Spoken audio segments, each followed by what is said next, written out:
আসসালামু আলাইকুম গাইস। তো আমি এখন সৌদি আরবে আছি। তো এটা তো আমি আগের ভিডিওতে বলেছি, সৌদি আরবে কফি শপে কাজ করে, সেটা তো আপনারা সবাই জানেন। ব্যাপারটা হচ্ছে আমাদের ইন্ডিয়াতে কিছু খবর আসছে, আমি যেটা শুনতে পাচ্ছি যে 26,000 নাকি মাস্টারদেরকে, যারা শিক্ষক ছিল তাদেরকে বের করে দেওয়া হয়েছে। তো আমি যেটা বলতে চাইবো এর মধ্যে, কারণ আমি তো এর মধ্যে বলার কেউই না, তাও আমি আমার নিজের অপিনিয়ন দিচ্ছি যে দেখেন, 26,000-এর মধ্যে হয়তো বা কিছু সংখ্যক মানুষ আছে যারা ঘুষ দিয়ে চাকরি পেয়েছে, যেমন হয়তো বা 1,000 2,000 হোক যারা ঘুষ দিয়ে চাকরি পেয়েছে। তাদের জন্য সবাইকে সেই প্যানেলটাকে পুরো বাতিল করে দেওয়াটা ঠিক হচ্ছে না এটা। কারণ দেখেন, তারা একটা শিক্ষক, তাদের একটা মর্যাদা আছে আলাদা লেভেলেরই, তাই না? তো কী আর বলবো, ব্যাপারটা হচ্ছে ওদেরকে তাদের আবার ফিরে ইন্টারভিউ দেওয়া হোক বা আবার ফিরে পুরোপুরিভাবে এক্সামটা নেওয়া হোক, তারপরে তাদেরকে বাতিল করা হোক। যারা যারা এর মধ্যে অযোগ্য ব্যক্তি তাদেরকে বাতিল করে দিবে, তারা ঘুষ দিয়ে চাকরি পেয়েছে। তো তা না করে সবাইকে বাতিল করে দিচ্ছে, এটা করা ঠিক হচ্ছে না, কারণ তাদেরও একটা সম্মান বলে জিনিস আছে। তো আমি এটি আমি পুরোপুরি বিপরীত। আর একটা ব্যাপার হচ্ছে, বাতিল করার যদি হয় তো যারা রাজনীতি করে এসেছে তাদেরকে বাতিল করা উচিত। আর একটা কথা, যেমন সরকারি চাকরি কি শুধু ঘুষ দিয়ে কি শুধু মাস্টাররাই পায়, অন্যরা কারো পায় না? এটা কিন্তু একটা ভুল।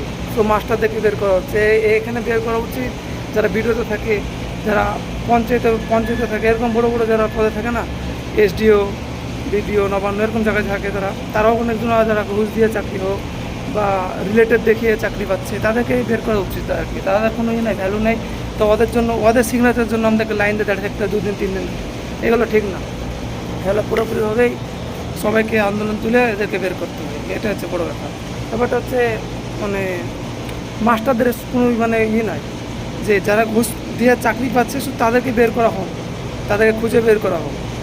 আর ধরেন ব্যাপারটা এরকম হচ্ছে যে গ্রামে 2টো চোর আছে, সে 2টো চোরের জন্য পুরো গ্রামটাকে জ্বালানো হচ্ছে, এরকম হচ্ছে ব্যাপার। তো কিছু সংখ্যক মানুষ যারা ঘুষ চাকরি পেয়েছে, এই কিছু সংখ্যক শিক্ষকের জন্য সকল শিক্ষককে এভাবে বের করে দেওয়া হচ্ছে।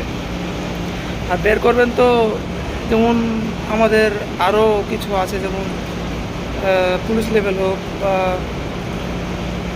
আর্মি লেভেল, এরকম কিছু কিছু আছে যারা, সবাইকে বলছি না, অনেক কিছুতেই ঘুষ দিয়ে চাকরি পাওয়া হয়, এইসবগুলোতে আছে অনেক কিছু। আর যেমন আপনাদের বের করলে এদেরকেও বের করা উচিত যারা এসবিআই ব্যাংকে কাজ করে, কারণ তাদের এসবিআই ব্যাংকে যারা কাজ করে তারা তো আপনারা জানেন যে ওদের অ্যাটিটিউড লেভেল কতটা।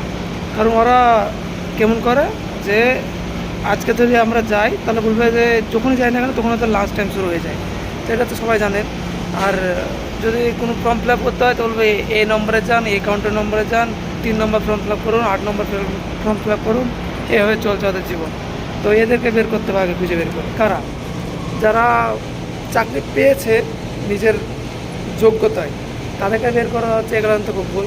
কারণ আমারও কিছু মাস্টার আছে যারা চাকরি পেয়েছে ঠিক মতো হবে, কারণ তাদের যোগ্যতা আমরা জানি, তাদের আমরা তার শিক্ষায় শিক্ষিত, এরকম আমরা একসঙ্গে ক্লাস করেছি সব ঠিক জানি আমরা।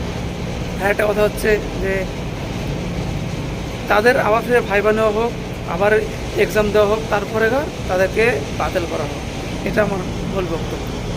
তো আশা করি এটা নিয়ে সবাই ভুল কমেন্ট করবেন না। আশা করি ইনশাল্লাহ পরের একটা ভিডিওতে আবার আসছি আমি। Bye bye.